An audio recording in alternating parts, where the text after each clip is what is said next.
Hi, everyone. Welcome to church this morning. And whether you're joining us live and in person from Grace Harbor Creek or Grace McCain, or you're watching on TV or Facebook or YouTube or over at whoisgrace.com, we welcome you.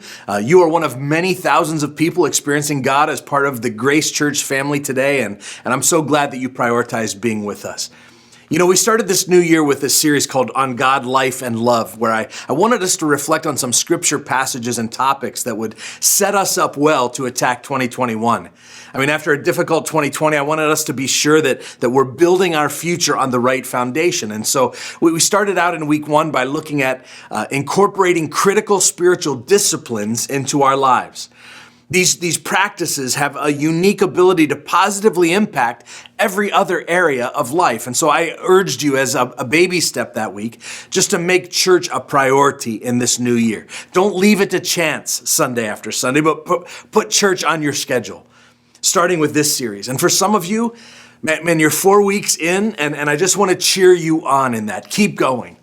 And for others of you, it's not too late to catch up. Everything that we have is archived over at our website, or you can catch up with these messages on our podcast as well. And then in week two, we looked at the story of Esther and pondered the importance of finding and living your life mission. And last week on MLK weekend, we looked at the heart of God for racial unity. Now, those are three big, broad, sweeping topics.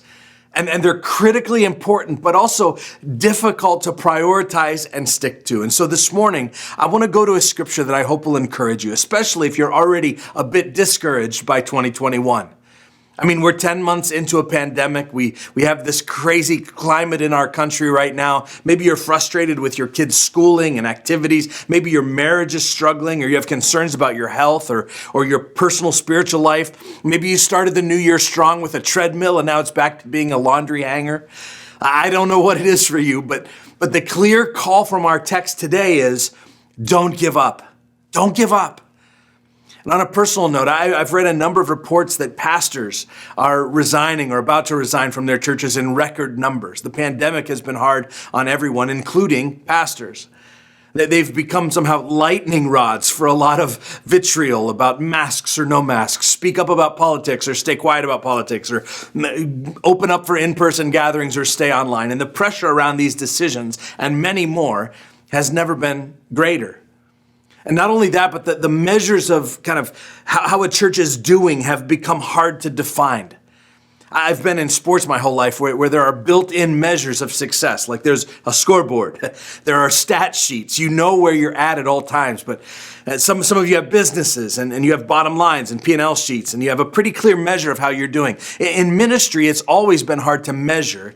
And with COVID, it's become nearly impossible. And it's created a kind of numbness that's hard to describe.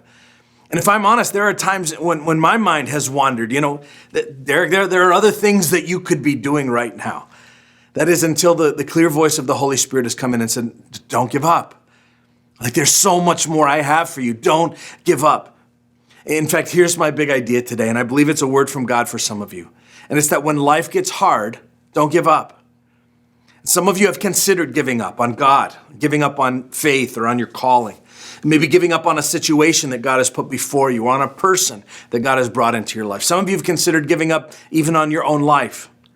But today I want to look at the critical importance of perseverance. Don't give up. And we're going to be in a text today in Hebrews chapter 12. And if you have a Bible or device, I would love for you to turn there with me. It's toward the end of your paper Bible, if that's what you're using today. And as you're getting there, just let me set up the context of this passage for a moment. Hebrews is a letter written by an author to a church that's going through some severe trials. Now, this is a common theme in New Testament letters. However, in this case, these Christians got off to a really good start in their faith. But now that they're faltering in their resolve to follow Christ, they've given in to some cultural pressures around them. Now, I mentioned some of today's cultural pressures earlier that may be contributing to our faltering faith. And so we're going to see in a moment that Hebrews 12 begins with this word, therefore, which means that it's building on what the author has been saying immediately before this in chapter 11. And so what's Hebrews chapter 11 about? Well, that's a famous chapter in the Bible known as the Hall of Faith. And it chronicles the lives of Old Testament heroes with one thing in common. They all persevered in their faith, even in the midst of severe trials. And so now as he begins chapter 12, the author turns his attention to this Hebrew church, and by extension to you and me, and he asks, how then should we respond when we go through times of great difficulty? How should we persevere when we're ready to throw in the towel? So look at chapter 12, verse 1. He says, therefore, since we are surrounded by so great a cloud of witnesses, let us also lay aside every weight and sin which clings so closely, and let us run with endurance the race that is set before us, looking to Jesus, the founder and perfecter of our faith, who for the joy that was set before him endured the cross, despising the shame, and is seated at the right hand of the throne of God. Now, I want you today to see three key metaphors that are used throughout our passage. And they're going to show us, I think, how to stay in the game and not give up. And so here's the first metaphor, the first thing to remember from this text. It's that you're in a marathon, focus on the finish. Did you hear it there in verse 1? He said, you're in a race. Run the race that was set before you. And what kind of race is it? Well, it's not a sprint. It's not a 100-meter dash. It's not a 200 or even a 400. He said, you're one of those crazy marathon people. And I just want to go kind of line by line through this text in these first couple verses and just talk about how he encourages us to handle this marathon that we're running. So look at the beginning of verse 1. It says, since we're surrounded by such a great cloud of witnesses. Remember that I said right before this chapter was the Hall of Faith in chapter 11, where he talks about heroes like Noah and Abraham and Isaac and Jacob and Joseph and Moses and Rahab and Gideon and Samson and David. These saints faced all kinds of hardships. They faced jeers and flogging. Some were stoned or sawed in two. There was death by sword. They were persecuted and mistreated. They wandered in deserts and they hid in caves and holes in the ground, all because of their faith in God. You think COVID is bad, or having your Twitter account shut down is persecution. These guys faced it all. And so the author introduces these saints, and then he says, therefore, since we are surrounded by this great cloud of witnesses, what does he mean? He means these great saints are witnessing your race. And so let me set the scene for you. In the Olympics, you know, when they run the whole marathon, they run it out in the streets of the city that's hosting the event. But for the last mile or so, these runners come through the tunnel, onto the track, and into the arena where the crowd is gathered. And so Hebrews 12 tells us that as you run your race, row after row of people in that arena are filled with the likes of Moses and Noah and King David, and they're cheering you on. I mean, this should be great motivation for us. It's been so strange, hasn't it, to see sporting events without crowds. I'm a big football fan.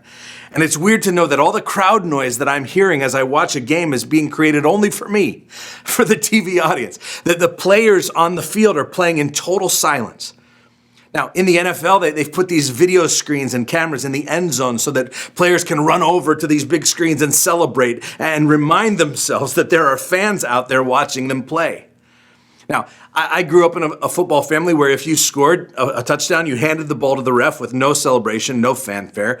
Like if you get in the end zone, you've done your job, now go back to the bench and get ready to do it again. But I almost sympathize with these players because so much energy is drawn from a crowd full of people. And with no fans, they have to manufacture that somehow, because there's some motivation that comes from the crowd. And so we're told here in Hebrews 12 that as you run your Christian race, draw energy from the crowd of witnesses, the cloud of witnesses who are watching you run. And listen, these saints aren't just witnessing your run. They are also witnessing to you as you run, because they have completed the same race. And so they're yelling from the stands, hey, God is faithful. Don't give up. Keep going. It's worth it. Stay strong. Like when your legs get tired, pump the arms because it'll all be worth it soon. And so they are witness to us through their example. It's not that they're just looking to us, but we are looking to them. And so how do we look to them more? Well, their lives and examples are contained in the pages of the Bible. I said back in January 3rd that one of the disciplines I'd encourage us to prioritize in 2021 is the discipline of exploration. And so I'd ask you, have you made a plan for Bible engagement this year? And if not, there's just so many options. But not the least of which is our very own read plan over at whoisgrace.com/read. Now, the author says, since these Hall of Faith members are watching you run your race, here's what you should do. He goes on and says, lay aside every weight and sin that clings so closely. So reject every sin that would hinder your progress. For a runner, this means things like losing body fat, or in those days, taking off excess clothing. They ran naked in the ancient world. Please, let's remember this is a metaphor. I don't want to see any of you streaking down Presque Isle telling people your pastor told you to do this. So he says, lay aside the stuff that would hold you back. And so let me ask you, do you have associations? Do you have dealings or habits or friendships or thought patterns or behaviors or tendencies that are hindering your spiritual progress? So some of you are trying to run a marathon in a snowmobile suit and moon boots while carrying a 100-pound rucksack. That's how weighted down you are by sin and distraction. So have you gotten swept away by things like fear and anxiety? Have you given yourself to conspiracy theories? Have you been consumed by hatred or anger? Have you gotten caught up with a group of people who aren't good for your soul? Have you wasted vast amounts of time scrolling social media? What do you need to throw off so that you can run your Christian race well? Now, next he says, let us run with endurance the race marked out for us. Remember, this is a marathon. It takes perseverance. It takes endurance, not just speed and burst. And so there are going to be really tough parts of the race. To the Christians in that particular church, they got off to a really strong start, but their effort was dwindling. In running, it's called hitting the wall. They were hitting the wall. But notice the wording. He said, there's a race marked out for you. In other words, there are markers along the way. My dad used to run marathons, and I remember him talking about breaking that long 26-mile run down into smaller runs, and then you just take one step after another to get you to that next landmark, the next marker.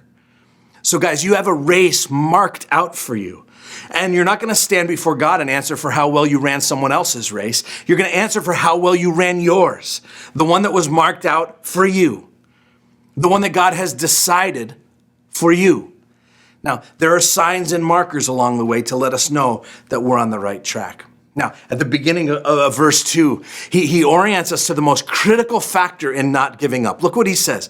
He says, looking to Jesus, the founder and perfecter of our faith.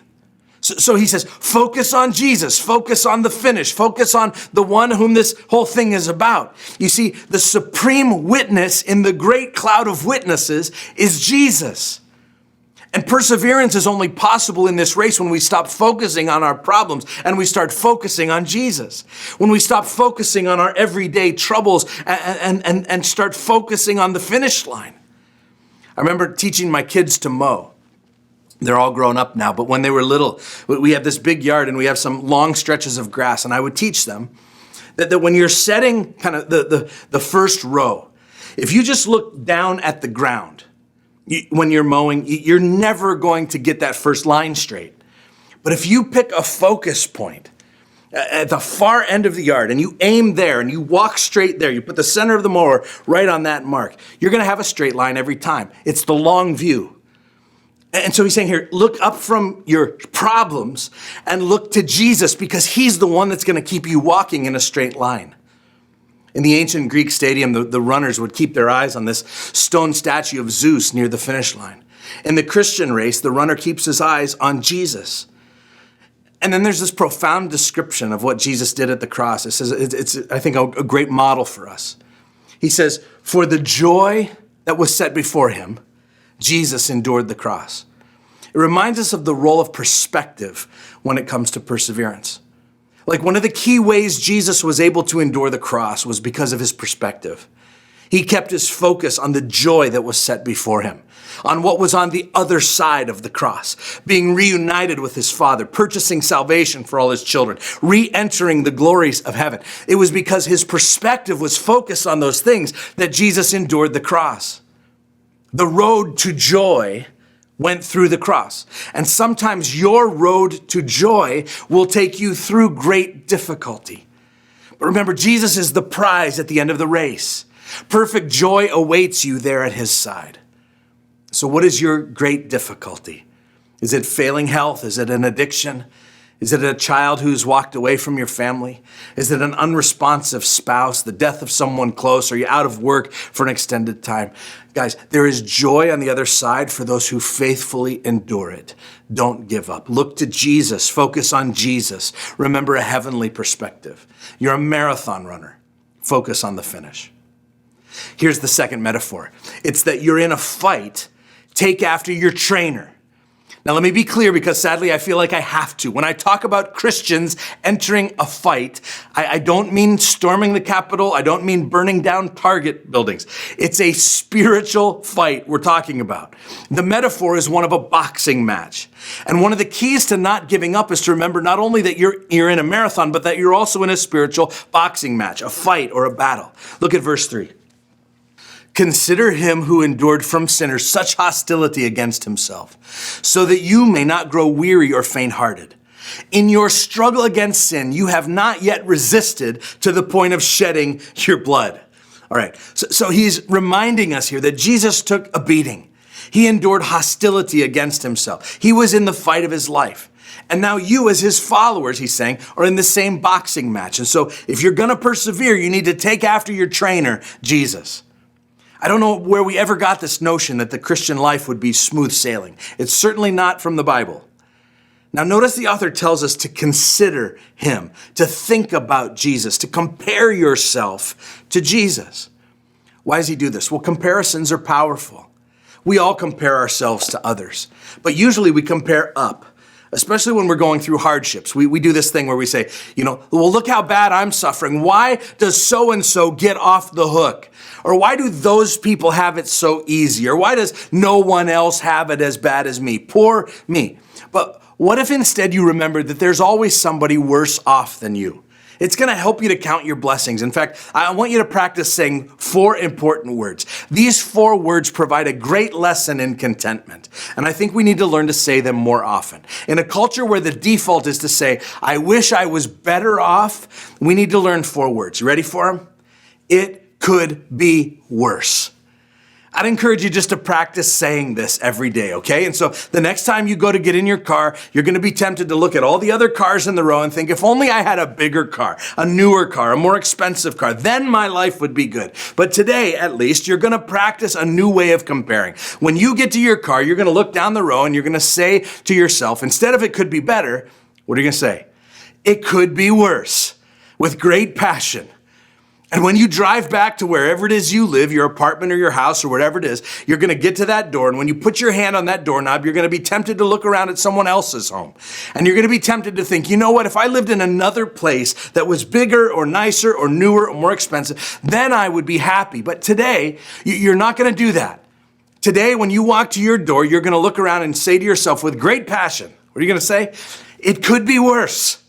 It could be worse. And tomorrow morning, when you wake up and roll over and you lay your eyes for the first time on your spouse, you're going to say, no, don't do that. Don't do that, because it will get a lot worse for you if you do that, all right? We're having fun here, but you get my point, right? Comparisons can go both ways.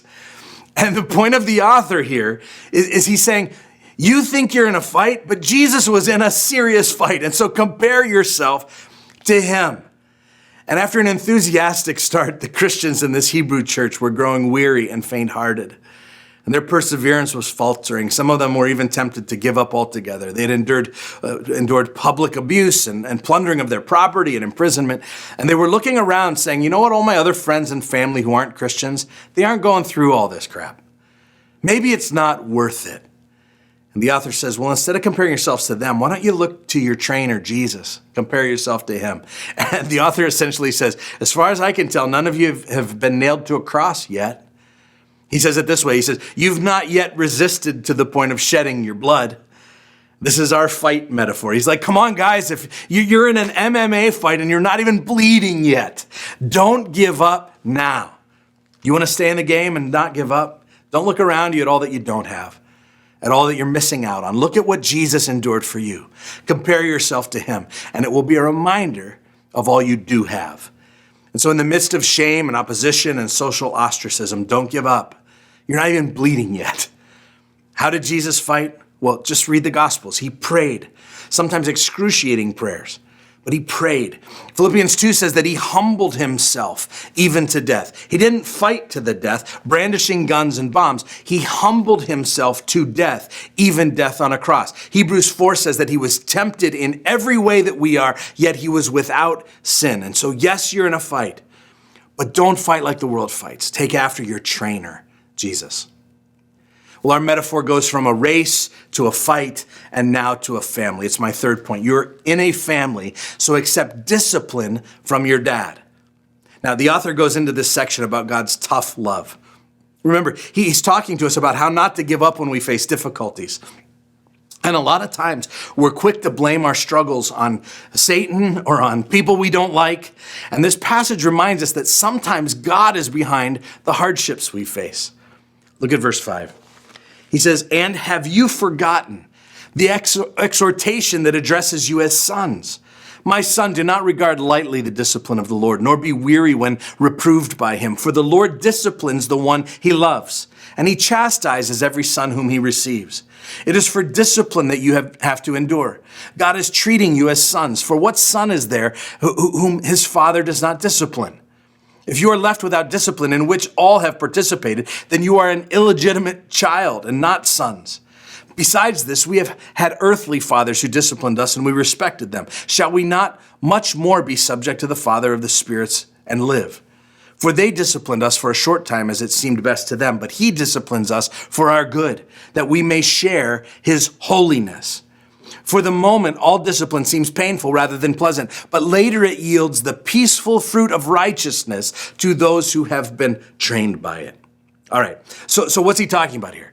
If I were to sum it up, I would describe it this way. Sometimes God's love is tough love. This passage suggests that God is behind some of the struggles that the Hebrew church is going through. It's a time of training or discipline. Now, we often confuse discipline as punishment. But there's a difference. Punishment is a penalty for wrongdoing. Discipline is used to instruct or correct or perfect us. And so this is not punishment. This is like a coach training an athlete. It's like a father training his child. And I want you to see a few things about God's tough love or your dad's discipline, as our sermon point says. First is that discipline demonstrates God's love. Did you see that in verse 6? It says that the Lord disciplines those he loves. It's become commonplace to look at our hardships and to say, well, God must hate me, right? But sometimes the answer to why did God let this happen to me is because he loves you. When my son was very little and he was first learning to ride his bike, our house was on a hill with an intersection at the bottom. And one day I saw him riding down the hill, a little out of control, totally unaware that there was a car rounding the corner to come up the hill straight at him. And I could see the whole scene unfolding perfectly, but he couldn't.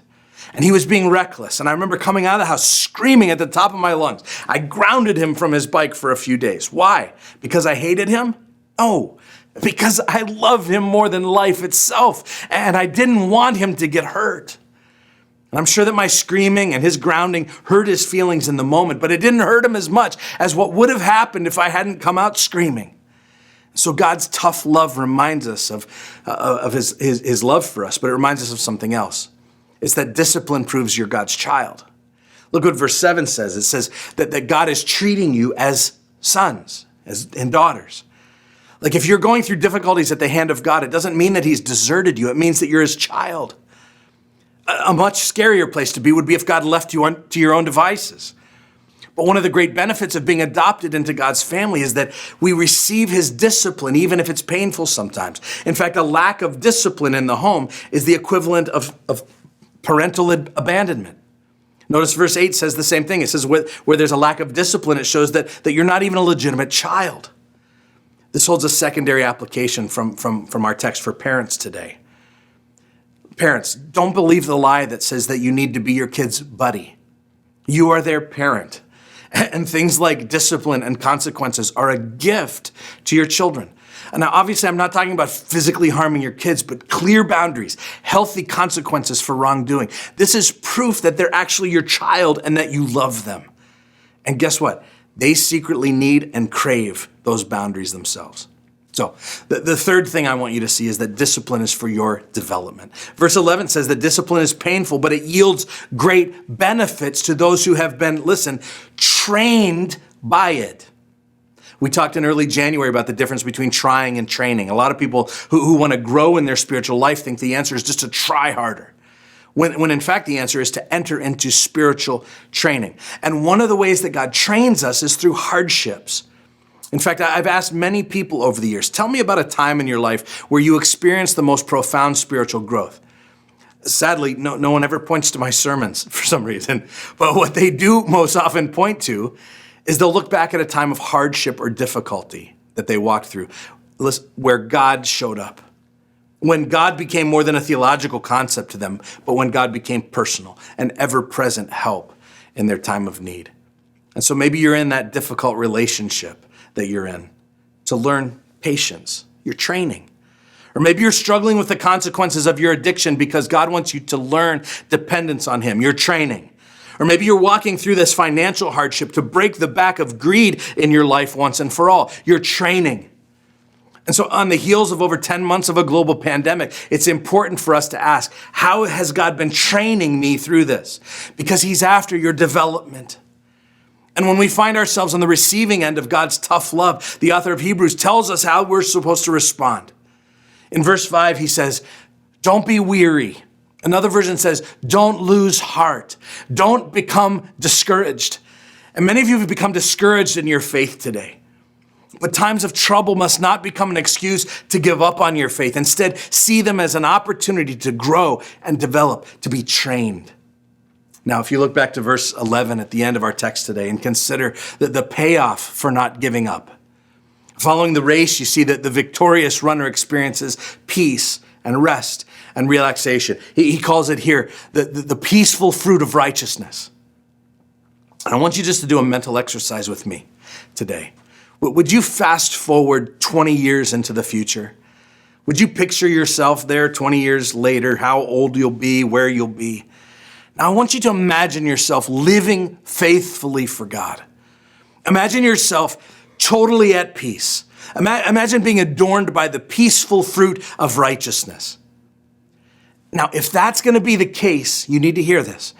God is going to use a variety of means between now and then to train you, to make you more like Him. And some of them will be very difficult.